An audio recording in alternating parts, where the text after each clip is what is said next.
नमस्कार दोस्तों, आपको पहाड़ी वाले बाबा के यूट्यूब चैनल पर स्वागत है।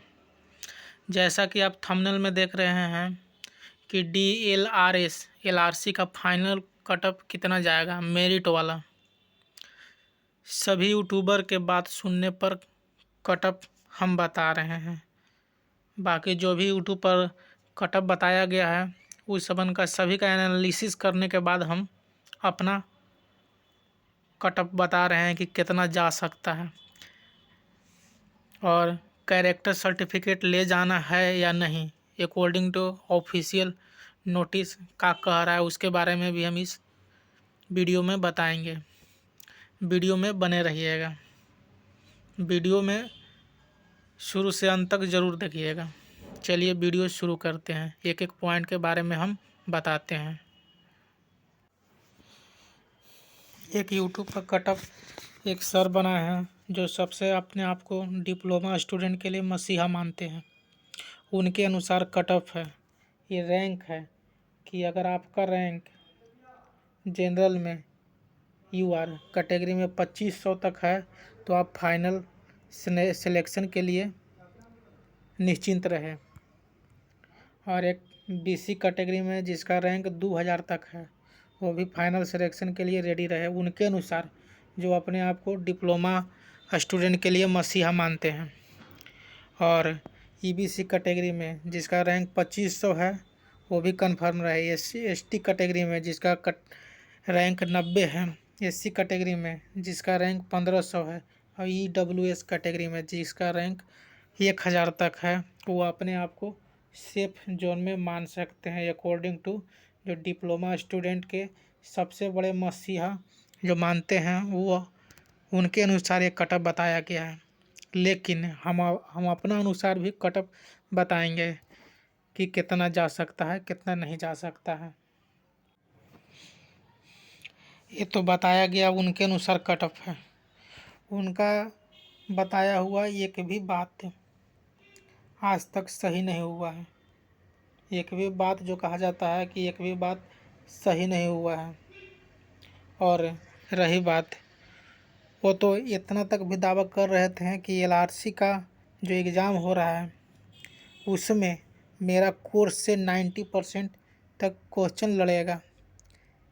उनका कोर्स से मात्र 5% भी कहेंगे कि क्वेश्चन लड़ा तो नहीं लड़ा। तो ये समझ सकते हैं कि आप कितना फ्रॉडबाजी करते हैं। उनका एक भी केस भी BTSC में भी ऐसी फंसा के वैकेंसी रख दी है। LRC में भी वही वो चाह रहे हैं कि वैकेंसी फंस जाए और मेरा कोर्स बिके चाहे कुछ और बिके। तो ये मान लीजिए कि उनका एक भी बात सही नहीं हुआ है और ये भी जो कटअप बताए हैं ये भी सही नहीं होगा 100%। तो आखिर कटअप कितना जाएगा चलिए हम आपको बताते हैं। और यूट्यूब पर भी बहुत सा ज्ञान देने वाले हैं तो उनके अनुसार अलग अलग कटअप जा रहा है। लेकिन हम आपको बता रहे हैं, हम एक्सपीरियंस कर चुके हैं कि कटअप कितना जाएगा कितना नहीं जाएगा।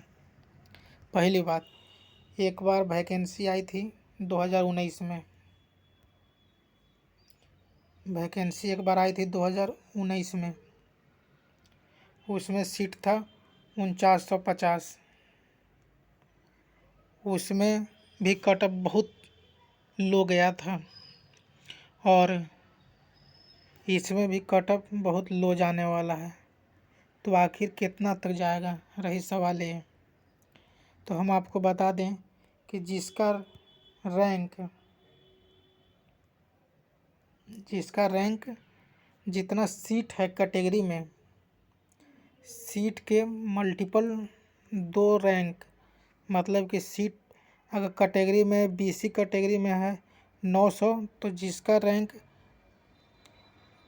2700 तक है, मल्टीपल 3 टाइम्स जिसका रैंक 2700 तक है वो अपने आप को सेफ मान सकते हैं।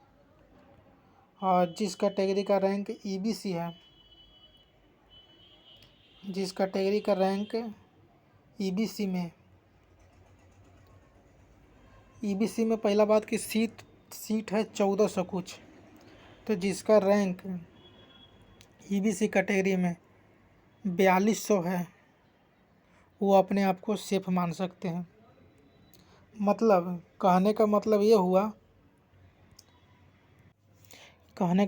हुआ कि जितना वैकेंसी है और उसके अकॉर्डिंग आप मल्टीपल 3 जितना सीट है उसके अकॉर्डिंग 3 टाइम्स सिर्फ जनरल को छोड़कर एससी कैटेगरी में भी, एसटी में भी, ईबीसी में भी, बीसी में भी और आरसीजी में भी मल्टीपल 3 टाइम्स जिसका रैंक है वो अपने आप को सेफ मान सकते हैं।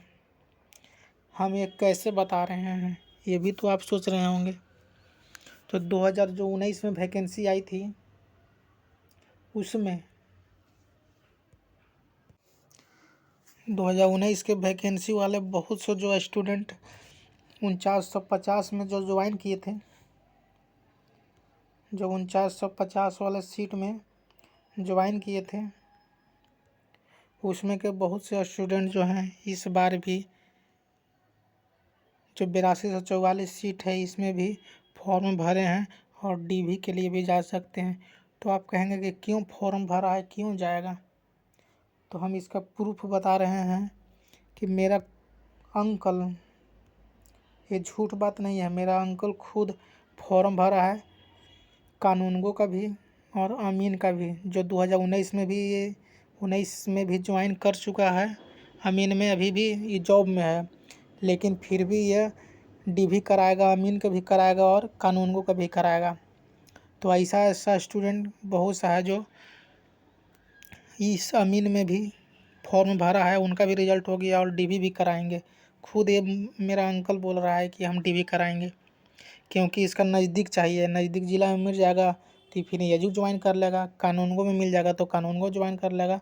तो ऐसा सब बहुत सा स्टूडेंट है, इसीलिए हम आपको बता रहे हैं कि जिसका रैंक सीट के 3 गुना है, सीट के मल्टीपल 3 गुना है, वो अपने आप को सेफ मान सकते हैं 100%। और रही बात, और बहुत सा जो है इसमें ज्वाइन नहीं करेंगे तो एक और एग्जांपल बता रहे हैं कि 3 टाइम्स कैसे रहेगा। जो 2019 वाला वैकेंसी था 4950 उसका वेटिंग था 50%, इसका भी वेटिंग 50% है। तो 2022 में मेरा एगो सर ज्वाइन किए थे वेटिंग से 4950 वाला वैकेंसी में, जो 2019 में ही क्लियर हुआ था,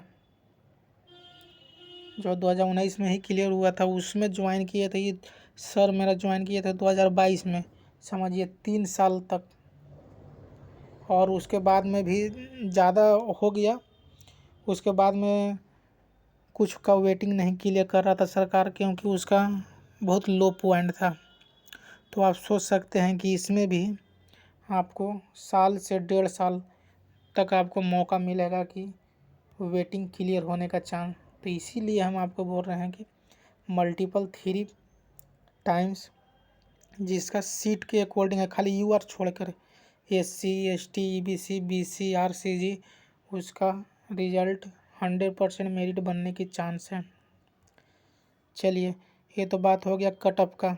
तो कट ऑफ हम बता दिए कि मल्टीपल 3 टाइम्स रहने वाली है क्योंकि बहुत सारे स्टूडेंट छोड़ेंगे भी और जो डीवी कराकर ज्वाइन नहीं करेंगे वो सब का भी सीट खाली रहेगा और वेटिंग क्लियर होगा। वेटिंग आप मतलब मान लीजिए कि आपको 1.5 साल तक, 2 साल तक क्लियर होता है। 2019 का वैकेंसी आप सोच लीजिए ना जी कि 2022 में मेरा एगो सर ज्वाइन किए हैं वेटिंग से, तो इसमें भी 50% जो वेटिंग रहेगा तो कितना का ज्वाइन करेंगे सर लोग, और साथ में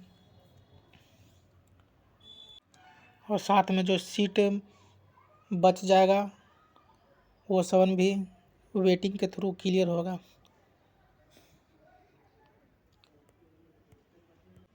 और एक बात और है कि जो थंबनेल में हम बताए थे कि कैरेक्टर सर्टिफिकेट लगेगा कि ना लगेगा, बहुत सारे स्टूडेंट जो व्हाट्सएप ग्रुप, टेलीग्राम ग्रुप में पूछ रहे थे कि कैरेक्टर सर्टिफिकेट देना है या नहीं देना है। तो देखिए आपका 13 नंबर पॉइंट जो स्लिप डाउनलोड करना है काउंसलिंग वाला BCC वेबसाइट से, तो उसमें देखिए 13 नंबर लिखा हुआ है कि any other certificate apart from the above as per the recruitment of the prospectus of RLRD DLRS CBT 2023। मतलब इसका कहने का मतलब है कि जो प्रोपेक्टस में दिया गया है उसमें जो भी सर्टिफिकेट का विवरण है उसमें से भी किसी को कुछ लगे डॉक्यूमेंट वेरिफिकेशन में तो वो भी मांग सकता है। तो प्रोपेक्टस में एक दिया हुआ है कैरेक्टर सर्टिफिकेट। चलिए हम आपको उसको भी दिखाते हैं कि कहाँ लिखा हुआ है।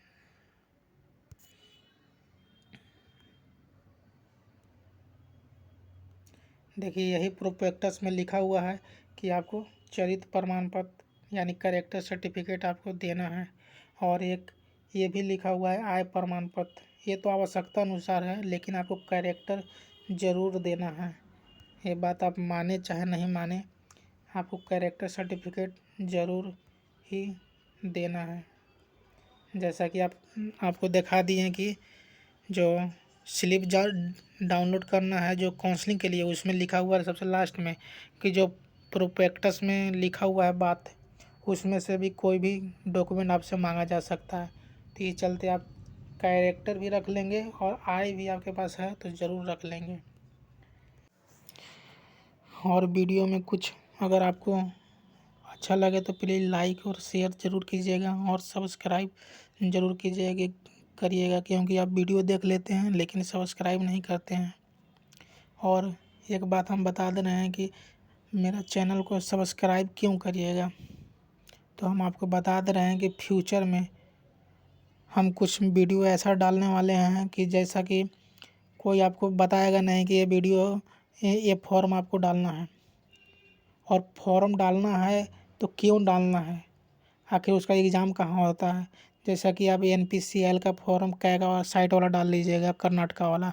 अब बिहार और उत्तर प्रदेश के आप स्टूडेंट हैं तो आप तो कर्नाटका देने से नहीं जाइएगा फॉर एग्ज़ाम। तो ये चलते वैसा वैसा आपको फॉर्म भर के भी आप नहीं जाइएगा देने। तो उसके लिए हम पहले ही आपको बता देंगे, आपको फॉर्म भरिए और इसका एग्ज़ाम सेंटर जो है नज़दीक रहता है।